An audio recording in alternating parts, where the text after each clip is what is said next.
ونتوب إليه ونعوذ بالله من شرور أنفسنا وسيئات أعمالنا. من يهده الله فلا مضل له ومن يضلل فلا هادي له، وأشهد أن لا إله إلا الله وحده لا شريك له، وأشهد أن محمدا عبده ورسوله. يا أيها الذين آمنوا اتقوا الله حق تقاته ولا تموتن إلا وأنتم مسلمون. يا أيها الناس اتقوا ربكم الذي خلقكم من نفس واحدة وخلق منها زوجها وبث منهما رجالا كثيرا ونساء واتقوا الله الذي تساءلون به والأرحام إن الله كان عليكم رقيبا. يا أيها الذين آمنوا اتقوا الله وقولوا قولا سديدا يصلح لكم أعمالكم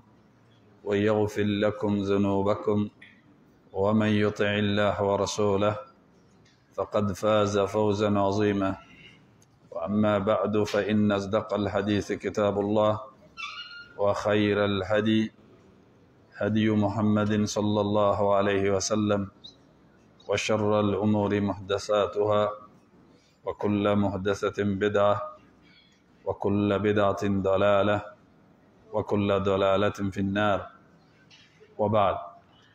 الرحمن على العرش استوى كما أخبر، وعلى الوجه الذي أراد، وبالمعنى الذي قال، وبالكيف الذي هو أعلم. وما قدر الله حق قدره، والأرض جميعا قبضته يوم القيامة، والسماوات مطويات بيمينه سبحانه وتعالى عما يشركون. وقالوا اتخذ الله ولدا، سبحانه بل له ما في السماوات والأرض كل له قانتون. بديع السماوات والأرض، وإذا قضى أمرا فإنما يقول له كن فيكون. ليس كمثله شيء وهو السميع البصير. لا تدركه الأبصار وهو يدرك الأبصار وهو اللطيف الخبير. وله المثل الأعلى في السماوات والأرض وهو العزيز الحكيم. وهو الذي في السماء إله وفي الأرض إله، وهو الحكيم العليم. فالاستواء معقول، والكيف مجهول، والإيمان به واجب، والسؤال عنه بدعة، ومن الله رسالة، وعلى رسول البلاغ. وبعد، فتح ذي الفضل العظيم، الدرس أو الجلسة 29. الحمد لله بلمو أنغا الله سبحانه وتعالى تنو أنغا فو أنغا بركدا أنغا ولي مندو أكا هرب بونا أكا نمو أناكا هنا وناكا فسمنديا بلي بولا أنكا منو فانغا جرين حكليو كجغبولي ما منو كجان نيو كجتلي ما أني جتلي كبغو أني جتلي كفيون كجتلي ما بسيريا كفو باتوماتي مني چين باتو كاكاني مسا رحمانو كلنته كسيريا تغني كفو على كرا محمد صلى الله عليه وسلم أكا جوندو أكا چيدين دو أي چيلا كان لسينا فاكا كان چوغمي مسا باين دلي كشي أني نمي أني تنولي أني جورو سانغورو تالي أكو كاي أمدلي كمين يغن كدام فنيه كاكو أنيه أنا دونجي وناك الصحابة أني مغو تقرأ كسراتك نينيو ما ياي فوق تسجو دوما. فالحمد لله الذي بنعمته تتم الصالحات، ما شاء الله لا قوة إلا بالله. أمبي أنغا ولندلا نوي أسباب الرزق وكثرة المال غرزيغا سورولي السببو أن النفلو بيتشايا نسلامونوية من الكتاب والسنة دلولا قرآن آية ani hadisa an bɛ sababu 7 na n'o de ye aljudu wal karam n'o de ye funansereya ani maabaya. Naam, tubabukan na a bɛ fɔ min ma ko la générosité. Allah subhanahu wa ta'ala a b'a fɔ an ɲɛna kuranɛ kɔnɔ وَمَا أَنْفَقْتُم مِّن شَيْءٍ فَهُوَ يُخْلِفُهُ. N'aw ye fɛn fɛn nafakati aw ka sɔrɔ la, Ala bɛ dɔ bila a nɔ la. Ni an ye sababu 7 n'o ye maabaya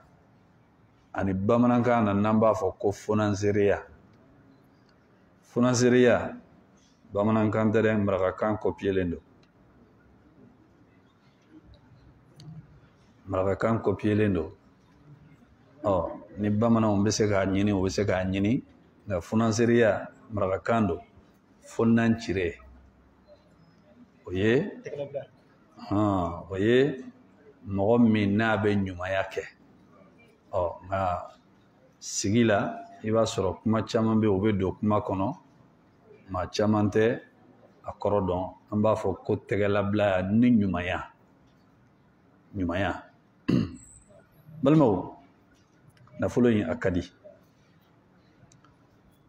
Nafolo in a ka di adamaden ni ye kojugu. Ala y'an da, bɛɛ bɛ nin kɔnɔna la, maa si tɛ bɔ nin kɔnɔ. Maa de bɛ se k'i yɛrɛ minɛ ka sira Ala ɲɛ, k'i jigi da Ala kan, mɛ k'a fɔ ko nafolo man di, o mɔgɔ tɛ yen dɛ. O mɔgɔ tɛ yen. Nafolo in ka di bɛɛ ye. Anw dɔrɔn tɛ, hali a ka di cidenw ye. A ka di bɛɛ de ye. Ala ye niw da, o b'a fɛ. A ye niw da naturellement, a ka d'u ye. O de la, mankutu dɔ bɛ Ala la, ni Ala y'o kɛ maa min na, siga foyi t'a la, i bɛ diya mɔgɔw ye, hali n'i yɛrɛ banna. An bɛ nin sigida min na bi, min bɛ se ka nafolo caya nafolotigi yɛrɛ bolo ani sɔnni kɛbaga bolo, nin jɔyɔrɔ belebeleba b'a la, k'a d'a kan nin ye Ala mankutu de ye. Ala tɛ nin kɛ bɛɛ la fo mɔgɔ minnu n'u sugandira Ala fɛ. Aljud, funansereya, Ala de b'a di hali a jugu ma. I bɛ kafiri sɔrɔ bi tiriyɔn b'a bolo, miliyari tɛ, biliyɔn tɛ, tiriyɔn. A tɛ sujudu kelen kɛ Ala ye. Tile bɛ bɔ ka bin a tɛ subhanalahi fɔ jango bisimilahi. Nka Ala b'a d'a ma, a yɛrɛ t'a da dɔn. O b'a jira ko Ala ka ɲi. Ala bɛ sɔnni kɛ. O b'a jira ko sɔnniba, maabaya tamasiyɛn don, maabaya jogo don. لأجل ذلك كانوا سببوا لا يقال في الحكمة أبي فو حكمة لا من جاد بالمال على الناس مال الناس إليه لأن المال فتان للناس. ما منا يفنانسريا كنا كنافلوي كنيشي ماو منا كنافلوي ماو بيجنة كتافة ماو بيجنة كتافة فيه o ye wajibi ye. Munna? Parce que Ala ye nafolo in kɛ fitna fɛn de don adamaden. I b'a ye bi bi in na mɔgɔ caman ka diinɛ tiɲɛnen don. Hali diinɛ la tiɲɛnaw n'u bɛ fɛ ka na ka maaw ka diinɛ tiɲɛ u bolo, u bɛ na ni mun ye? Nafolo. Sira jugu caman b'an ka jamana ninnu kɔnɔ bi, minnu ni Alakira ka taasira tɛ fankelen fɛ sallallahu alaihi wa sallam, olu ma maaw sɔrɔ ni fɛn wɛrɛ ni nafolo tɛ. Kerecɛnw ka don burusi kɔnɔnaw caman na kama caman yɛlɛma k'a kɛ chrétien ye wali minnu yɛrɛ kun bɛ silamɛya kɔnɔna la n'i taara anw yɛrɛ ka duguw la bibi na u ye mɔgɔ caman yɛlɛma marakaw la k'a don chrétienya la tara o kun ye kuma ye kabako kun don k'i ka maraka chrétien mais bi b'a ye sababu wɛrɛ tɛ nafolo in don li'anna al-mala fattan lin-nas nafolo in ya fitna de ka bɔ adamaden ma bɛɛ tɛ se k'i yɛrɛ maîtriser ale ɲɛkɔrɔ fo ni Ala ye maa min kisi o de la Alakira sallallahu alayhi wa sallam n'a kun taara kɛlɛkɛyɔrɔ la ni nafolo sɔrɔla a bɛ sahabaw lajɛ minnu ka limaniya ka bon ka tɛmɛ minnu ka limaniya ka dɔgɔ a bɛ nafolo di olu ma ka sɔrɔ olu nana maa wɛrɛw sɔrɔ yen nɔ f'a kɛra a ye tilanin dɔ kɛ maa dɔw ɲɛna a ye dɔ di dɔw ma ka dɔw sigilen to dɔ y'i kanto a ko Alakira ko karisa i ma dɔ d'a ma dɛ a tilala k'a fɔ tuguni ko Alakira karisa bɛ yen dɛ ciden b'a dɔn a bɛ min kɛ ma kan ka bila ciden ɲɛ wa ayi Alakira sallallahu alaihi wa sallam a ko ne bɛ nafolo di maa dɔw ma ka maa dɔw to n y'a di min ma tɛ k'a fɔ k'o de ko ka di n ye ka tɛmɛ n ye min jɛ a la ka d'a kan n b'a dɔn n ye min jɛ a la o ka limaniya bɛ se k'a to a bɛ se a yɛrɛ la n y'a di min ma ni n m'a di o ma a na ko kɛ ko min ni Ala b'a halaki n'a ye mais a tɛ k'a fɔ n y'a di min ma o de ko ka di n ye ka tɛmɛ n ye min jɛ a la k'a sɔrɔ a ye min jɛ a la o de ko ka d'a ye ka tɛmɛ a y'a di min ma mais a y'a di min ma o ka limaniya fɛgɛya a n'a ka lahalaya kama n'a ma nafolo d'a ma a na kuma fɔ kuma min b'a masiba diɲɛ kɔnɔ ani lahara o de la a sababu kɛra khawarijuw bɔra maa min na o ka halakili sababu a ma kɛ fɛn wɛrɛ kɔsɔn ni nafolo tɛ o de la ni nafolo in ni Ala ye maa min sɔn ka n'i bolo kuru n'a ye dɛ a di maaw ma bana dɔ bɛ maaw disi la fura t'a la ni nafolo tɛ nafolotigi caman tɛ nin dɔn bana dɔ bɛ maaw disi la juguya dɔ bɛ maaw kɔnɔ fɛn foyi tɛ se k'o furakɛ kuma duman tɛ fɛn foyi tɛ se k'o furakɛ f'i ka nafolo in de d'u ma walasa o juguya in ka faga ka bɔ yen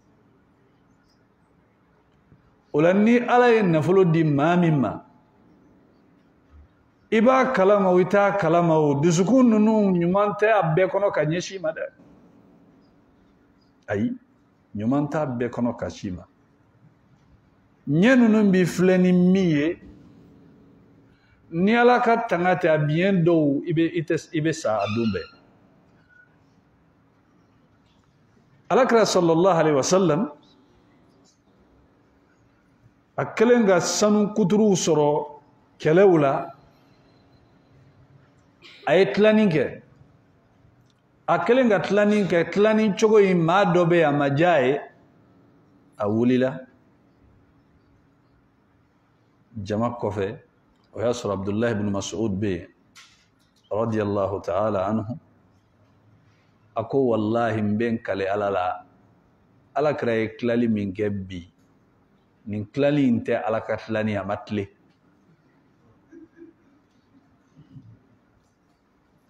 walima nin fɔra Alakira de ma dɛ sallallahu alaihi wa sallam ni nafolo bɛ mɔgɔ pousser ka bila nin kuma modèle la ciden ɲɛna ciden kama maa min tɛ ciden ye dun min bɛ fɔ i kɔfɛ a ka jugu ni de ye dɛ maa min b'i kɔfɛ maa min bɛ ciden duguma ni Ala ye nafolo d'i ma min bɛ fɔ i kɔfɛ ani fɛɛrɛ min bɛ tigɛ i kama Ala de b'i bɔ sinon a ka jugu ni nin ye Abdullahi bin Mas'ud ko fo n ka nin kuma in lase Alakira ma sallallahu alaihi wa sallam a nana kuma in a y'a ɲɛfɔ Alakira ye sallallahu alaihi wa sallam kuma in digira Alakira la a sigilen fo k'a ɲɛ bilen digira la fo Abdullah ibn Mas'ud ya donc a fo tiɲɛ la kuma in digira alakira la a ko bi tɛmɛlen kɔfɛ n tɛ maa ka kuma lase alakira ko sallallahu alaihi wasallam a ko laqad uziya akhi Musa akthara min haza fasabar asbir a ko ne balimakɛ Musa alayhi salam u y'a tɔɔrɔ ka tɛmɛ nin kan nka Musa sabalila n fana bɛ sabali a ko nka nin cɛ min filɛ nin ye ka nin fɔ dɛ maaw bɛna bɔ nin bokolo la a dɔw bɛ jɔ aw ka seli la u kɛrɛfɛ a dɔw bɛ jɔ aw ka Alabato la u kɛrɛfɛ nka u bɛ kuranɛ kalan a tɛ tɛmɛ u kan kɔnɔ la yan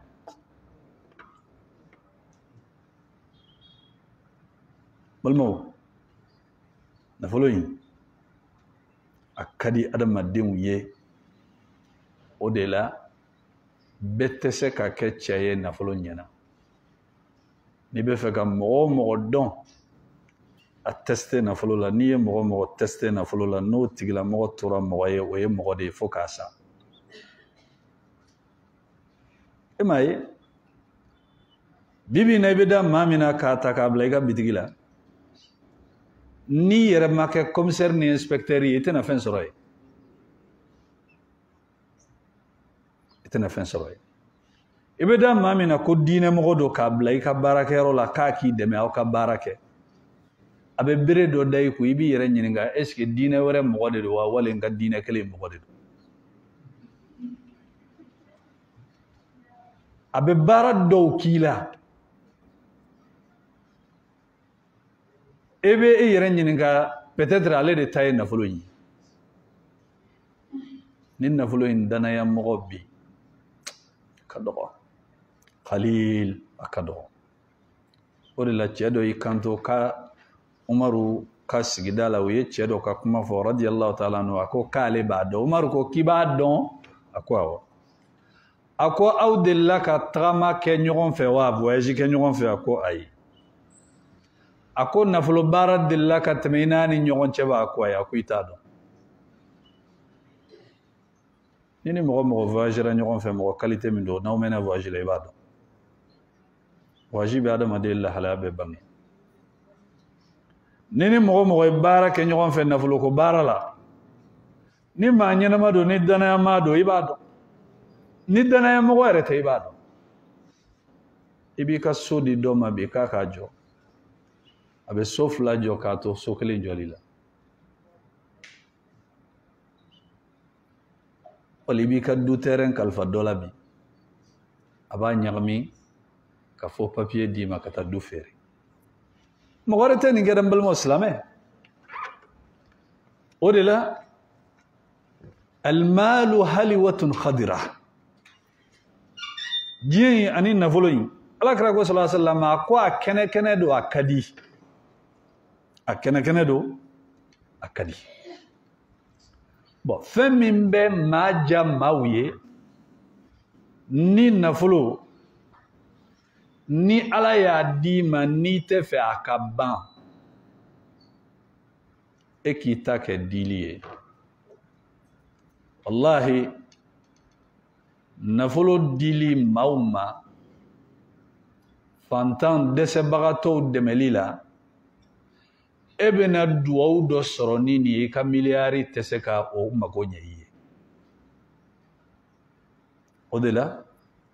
Ibnul Qayyim al-Jawzi rahimahullahu ta'ala a ko maa joli joli bɛ yen n'u dalen don ka sunɔgɔ sankolo dayɛlɛlen don olu ye duwawu de bɛ yɛlɛ kuma bɛɛ u ye ka sɔrɔ olu dalen don ka sunɔgɔ u ka baara ɲuman tɛ kɔtigɛ munna a ye kɔngɔbagatɔ dɔw ladumuni o hakili jiginna a la o bɛ ka duwawu kɛ a bɛ sunɔgɔ la a ye degunbagatɔ dɔ dɛmɛ o hakili jiginna a la o bɛ ka duwawu k'a ye a ye gɛlɛyabagatɔ dɔ ka gɛlɛya nɔgɔya a ye jurumantigi dɔ ka juru sara o hakili jiginna a la o bɛ ka duwawu k'a ye k'a sɔrɔ ale yɛrɛ t'a kalama a dalen don a bɛ sunɔgɔ la ezen ni nafolo tori bolo ni ala y'i jeni a kan k'i jeni dɛ ni ala ye nafolotigi jeni kana fɔ i bɛ ala ɲininka a y'a jeni kun min na wallahi a kan ka jeni ni mɔgɔ ma alijinɛ sɔrɔ ni nafolo ye e bɛ se ka fɛn jumɛn sɔrɔ tuguni ni mɔgɔ ma ala sɔrɔ ni nafolo ye e tɛ se ka ala sɔrɔ tuguni o ala ye bɛɛ ka sɔrɔ de d'i ma i bɛ se ka ala sɔrɔ ni min ye dɔnni tɛmɛlen kɔfɛ fɛn tɛ yen min bɛ se ka nafolo bɔ ala sɔrɔli la a tɛ yen fɛn min ni fɛn wɛrɛ tɛ suma o ye dɔnni de ye imam ahmad rahimahullahu ta'ala n'an ye hadisa kɛnɛma lajɛ alakira ko sallallahu alaihi wasallam al ulama'u warathatul anbiya a ko i k'a dɔn k'a fɔ dɔnnikɛlaw de ye cidenw ni nabi ɲumanw tiɲɛ tabagaw ye wa innal anbiya lam yuwarrisu dirhaman wala dinara innama warrasul ilma a ko i k'a dɔn cidenw ani nabi ɲumanw olu ka tiɲɛta fɛn tɛ k'a fɔ ko nafolo wali sanu dɛ u ye min to u kɔfɛ ni maa bɛ se k'a tiɲɛ ta o ye dɔnniya de ye ni maa min ye niyɔrɔ sɔrɔ i ye niyɔrɔba sɔrɔ imam ahmadu ko de la rahimahullahu ta'ala a ko innal ilma idha kana khalisan lillahi lam yu'adiluhu shay a ko dɔnni n'a dabɔra ala kama fɛn tɛ ye k'a ni min bɛ se ka jɔ ɲɔgɔn kɔrɔ k'u bɛ kɔnpare a tɛ yen a tɛ yen o de la a nana hadisa la alakira b'a fɔ sallallahu alaihi wa sallam fi hadisi ibn mas'ud radiyallahu ta'ala anhu fi sahihayn inda al-bukhari wa muslim la hasada illa fi isnatayn alakira ko sallallahu alaihi wa sallam ko keleya ka ɲɛbɔ mɔgɔ fɛ a kan b'o de ma dɛ a ko keleya tɛ maa kan ka ɲɛbɔ maa fɛ a tɛ se ka kɛ fo fɛn fila rajulun atahu Allahu malan fasallatahu ala halakatihi fil haqq maa de don ala ye nafolo d'a ma ala ye nafolo min fɛnɛ d'a ma ala y'a tigilamɔgɔ su tuguni k'a bila nafolo in na ale kɔni bɛ nafolo in di ala ko dɔrɔn de la o de la n balimaw ni nafolo in bɛ maa kisi i ka seli n'i ka sun n'i ka jaga n'i ka fɛn wɛrɛ tɛ se k'i kisi ka tɛmɛ ni nafolo in kan yɔrɔw la alakira ye sallallahu alaihi wa sallam a ye cɛ dɔ ka ko fɔ hadisa kɛnɛman don nafolotigiba de kun don mɛ cɛ in ka baara kun ye a bɛ juru de don mɔgɔw la n'a y'a ka denmisɛnninw bila k'u ka taa juru kanni na a b'a fɔ u ɲɛna n'aw y'a sɔrɔ se tɛ maa maa ye k'an ka juru sara a y'o to yen n tɛmɛna a la mɛ cɛ in yɛrɛ tun tɛ baara ɲuman kɛ dɛ baara ɲumankɛla tun tɛ baara ɲuman min ni maa bɛ se ka sa a kan n'i bɛ se k'i jigi da kan k'i bɛ alijinɛ sɔrɔ n'a ye cɛ in tun tɛ ɲumankɛla ye ɲumankɛla min tun b'a bolo nin don a b'a fɔ se bɛ mɔgɔ mɔgɔ a ye n ka juru minɛ a la se tɛ maa minnu a y'u to yen o la cɛ in salen a y'a yɛrɛ sɔrɔ ala ɲɛkɔrɔ Allah subhanahu wa ta'ala y'a ɲininka a ko n ka jɔn a ko yali baara bɛ yen min bɛ se k'e kisi wa ni hadisa ninnu fɔ kun ye adamaden i ka kɛ ɲuman kɛbaga de ye kana jɔ ɲuman na et puis ala ka jɔn ninnu fana i bɛ se ka alijinɛ sɔrɔ n'olu de ye i n'a fɔ i bɛ se ka tasuma sɔrɔ n'u ye cogo min a ko ala a ko k'an to diɲɛ kɔnɔ i kɔni ye nafolo di yan n kun bɛ juru don maaw la se bɛ maa min ye n bɛ n ka nafolo minɛ a la se tɛ maa min ye n bɛ tɛmɛ o la ala ko i kun bɛ tɛmɛ n ka jɔnw na cogo min na diɲɛ kɔnɔ n fana tɛmɛ de la ala tɛmɛna a la izan a ko wa rajulun atahu Allahu hikmatan maa de don ala ye dɔnniya de maa min ma fa huwa yaqdi biha a bɛ kiiri tigɛ ni dɔnniya in ye wa yu'allimuha a b'a la dɔnniya maula funanziriya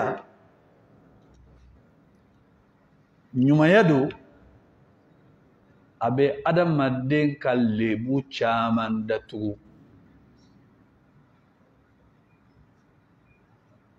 Imam Shafi'i rahimahullahu ta'ala aka shiru sen dɔ fɛ a ko fa kam min aibin yukhatiha as-sakha'u a ko lebu joli joli bɛ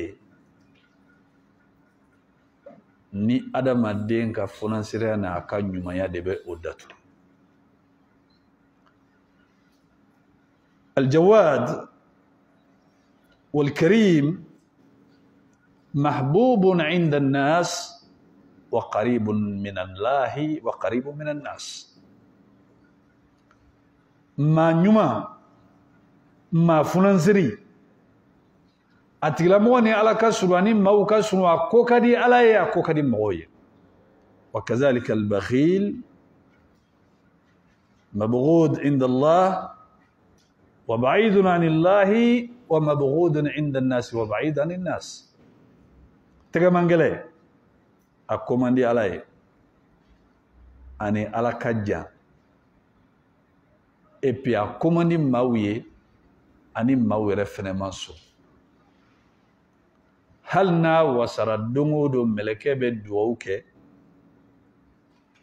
فننزري بغاي ماو بدووكاي obe wasake hal na wasara dungo do meleke be tiga mangale danga mawba danga o wasara toro eda odela balmaw na ya soro nafulo tigu ba don ka fo ku kan nafulo ka di alama o de b'a caya o de bɛ barika don a la o tɛ taa fermer banque la k'a kɛ compte bloqué ye dɛ ka d'a kan n'i y'a bloqué ni sara n'i ka denbaya ma se k'a débloqué banque kɔni n'a débloqué k'a k'a mago ye jɔnni perdre la e de perdre la o de la hadisa dɔ bɛ Alakira b'o fɔ sallallahu alaihi wa sallam nafolotigi bɛɛ kan ka siran ka garder dɔrɔn كان أسرع في الحديث الصحيح عند البخاري عن عبد الله بن مسعود قال رضي الله تعالى عنه قال رسول الله صلى الله عليه وسلم على كتشيدنكو كسن ما باما أيكم مال وارثه أحب إليه من ماله أكو أو جمعن بي نو كتشيه تدين دي كان نفلو كداي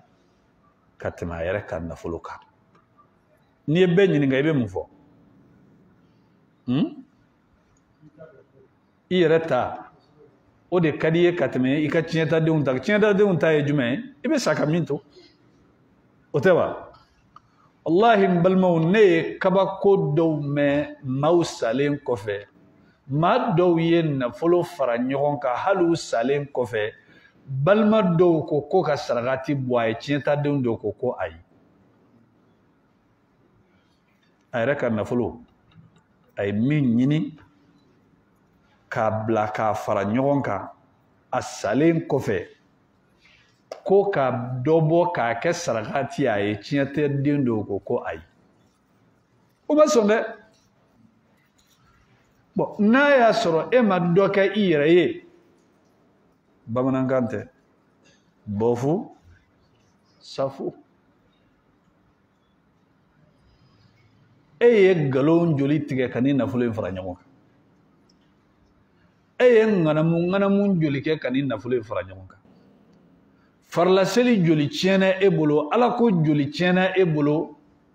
ni nafolo in farali ka ɲɔgɔn na e y'a fara ɲɔgɔn kan a ma e nafa e nana to minnu fana bolo olu fana ko ko a tɛ bɔ i ye a kɛra jɔn na a kɛra e de la o de la kisa dɔ bɛ yen kisa in tɛ se ka bɔ n kunna alimami n'a jɛɲɔgɔn dɔ kun don a sara Allah subhanahu wa ta'ala y'a kɛ dencɛ u bɛ fa ka so min kɔnɔ a bɛ ka fa ye sogo la étage ba dɔ bɛ fa disi kan a kelen don k'a tɔɔrɔ a bɛ fɛ k'a bɔ a disi kan mais a tɛ se a degunnen don a ka kaburu kɔnɔ den in kamana guwanna parce que sogo mana kɛ siɲɛ kelen siɲɛ fila a bɛ ka tugu ɲɔgɔn na a tɛ ka kɔ tigɛ i kunu dɛ o tɛ sogo gansan ye sogo min bɛ dada ɲɔgɔn kan kelen tɛ fila tɛ saba tɛ message de don dɛ o kelen min kɛ dencɛ taara alimami fɛ a ko alimami ma a ko n bɛ ka n fa ye sogo la étage dɔ b'a disi kan a degunnen don yali kɔrɔ bɛ sogo in na wa a ko n den a ko aw filɛ du min kɔnɔ i fa y'a ɲagami de dɛ a filɛ nin du min kɔnɔ i fa m'a sɔrɔ cogo ɲuman na dɛ ala y'a yiri la n'i bɛ i fa ka lafiya fɛ a ye du in segin a tigiw ma i fa n'a lafiya kaburu kɔnɔ den ko anw bɛ nin di ninnu ma anw bɛ taga min a k'a disi pɛrɛ an t'a di anw bɛ nin di ninnu ma anw bɛ taa min yabna adam irham nafsaka qabla alla tajida man yarhamka hinɛ i yɛrɛ la yani kana maa sɔrɔ maa tɛ hinɛ i la uzkur nafsak qabla alla tajida man yazkuruk i yɛrɛ kosuma dɛ yani kana maa ɲini tɛ maa sɔrɔ maa min b'i kosuma qaddim li nafsik ma yakunu sababa rahmatillahi bik fɛn bila i yɛrɛ ɲɛ min bɛ kɛ sababu ye ni ala bɛ hinɛ i la kan'i jigida bi mɔgɔw kan kan'i jigida bi mɔgɔw kan a ɲuman kɛbaga a ka dɔgɔ kan'i jigida bi mɔgɔw kan a ɲuman kɛbaga ka dɔgɔ i jigida ala kan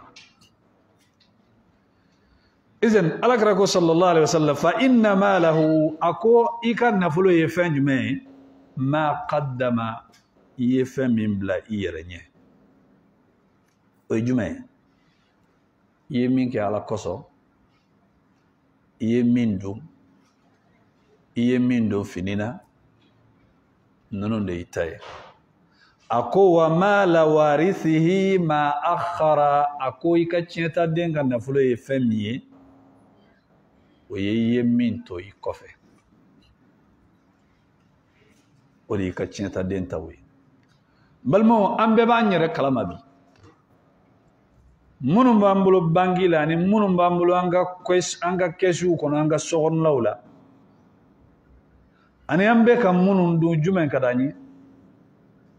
a ye tiɲɛ de fɔ dɛ maralen ninnu de ka d'an ye wa olu de man d'an ye olu de ka d'an ye mais an ta tɛ dɛ yɛrɛ nɛgɛn don yɛrɛ nɛgɛn don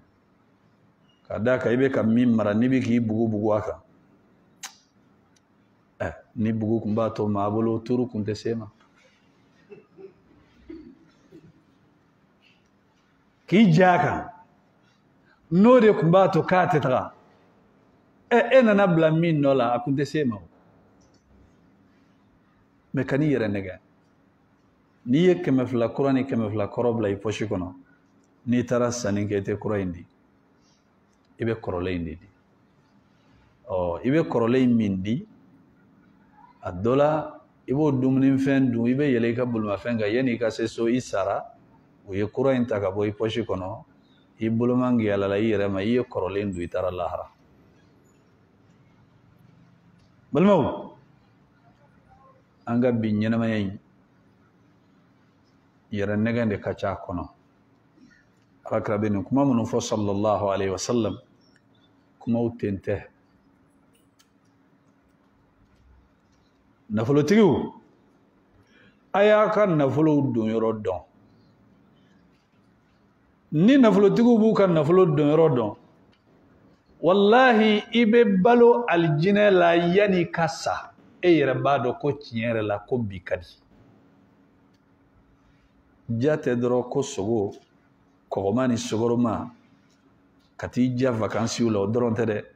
wallahi ja dɔw bɛ ala bolo n'a b'a don jɔn dusukun na n'i y'o ja dɔw nɛnɛ i b'a fɔ ko nin fɛnɛ bɛ sɔrɔ diɲɛ kɔnɔ wa wallahi olu ye ja modèle minnu ni nɛɛma modèle minnu ye ni ala ye i dusukun y'a nɛnɛ siɲɛ kelen i bɛ siran de a kana bɔsi la olu ye ja modèle minnu ye siraw de b'u la minnu bɛ sɔrɔ o de la Saudiya dɔgɔtɔrɔba dɔ bɛ yen jɔyɔrɔbatigi nafolobatigi kun don a nana farafinna a bɔra kapitali yɛrɛ kɔnɔ ka taa burusi kɔnɔnaw la a taara sɔrɔ jiko gɛlɛya bɛ maaw la dɛsɛ bɛ maa dɔw la o maa ninnu furako bɛ dɔw la ni cɛ in ye mun kɛ nafolo min b'a bolo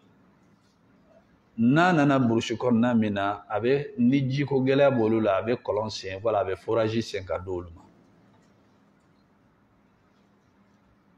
ni furako gɛlɛya bɛ maa minnu na a bɛ fura san ka di olu ma n'a ye village burusi kɔnɔna dɔ minɛ k'olu ka lahalaya dilan a bɛ bɔ yen nɔ u bɛ dɔ wɛrɛ yira a la a bɛ taga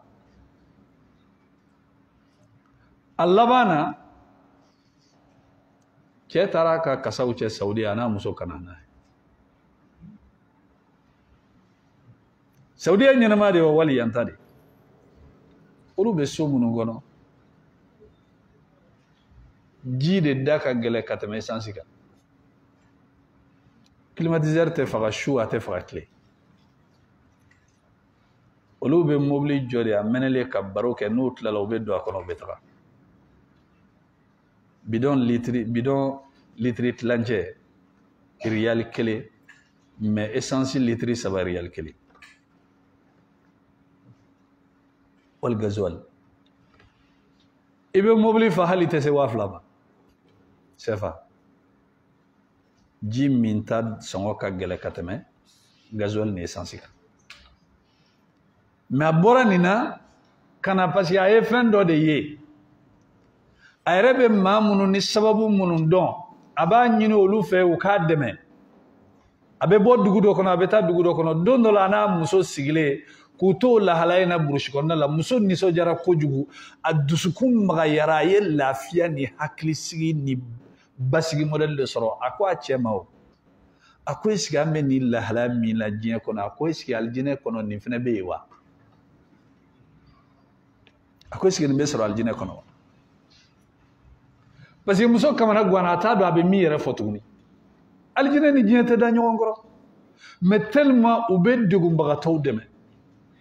u bɛ dɛsɛbagatɔw dɛmɛ u bɛ ji di ji tɛ maa minnu bolo u bɛ yatimɛdenw la nisɔndiya ala ye nisɔndiya modèle dɔ don muso n'a cɛ kan fo yɛrɛ ko est ce que nin nisɔndiya modèle a bɛ sɔrɔ alijinɛ la wa balimaw kow bɛ yen dɛ siraw bɛ yen sira minnu ni bɛ nɛɛmɛ sɔrɔ ka ja sɔrɔ diɲɛ in kɔnɔ maaw hakili la diɲɛ ɲagaminen don cogo min na e b'i sigi i bɛ yɛlɛ de la i hakili sigilen don i ba sigilen don diya dɔ b'i dusukun na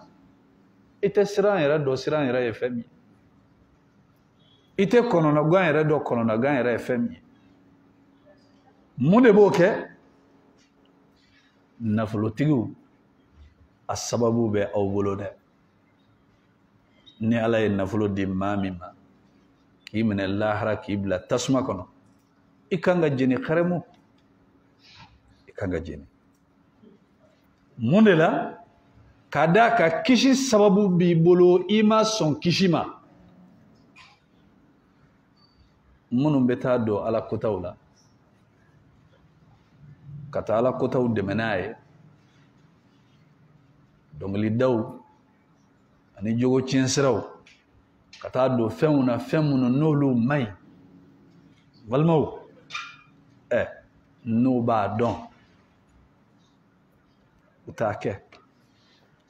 o de la n'i taara hiji la Saudiya la i bɛ taa mɔgɔ kelen de sɔrɔ kabini sɔgɔma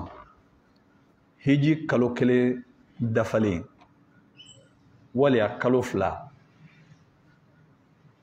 i bɛ taa remorque de jɔlen sɔrɔ a kɔfɛla dayɛlɛlen don sɔgɔma t'a la wuladafɛla t'a la sufɛla t'a la dɔ bɛ vide o kun bɛ bɔ dɔ wɛrɛ kun bɛ don e bɛna dɔrɔn i b'i jɔ u mago tɛ i ye jɔnni ye i ye farafin i ye farajɛ u mago tɛ k'i tɔgɔ yɛrɛ dɔn i ka jamana yɛrɛ dɔn e bɛna dɔrɔn u bɛ karitɔni d'i ma ji b'a kɔnɔ zamzam tamaru b'a kɔnɔ tiga b'a kɔnɔ sandusi b'a kɔnɔ a dilannen don i mago kan ka jɔ fɛn fɛn la k'a sɔrɔ i tɛ wari bɔ i b'a minɛ o tɛ kɔtigɛ hiji kalo 2 wagati remorque dɔ kunbɛ bɔ dɔ bɛ don nka maa de b'a kɛ fi sabilillahi balimaw kan ni arabuw ka kɛ kelen ye o bɛ se ka kɛ a tɛ se o e ma arabuw ka nafolo tɛ ban wa mais sababu wɛrɛ tɛ yen dɛ parce que u kariyalen de don u b'a fili k'a di ala ma de i t'a di ala ma ko ala t'a di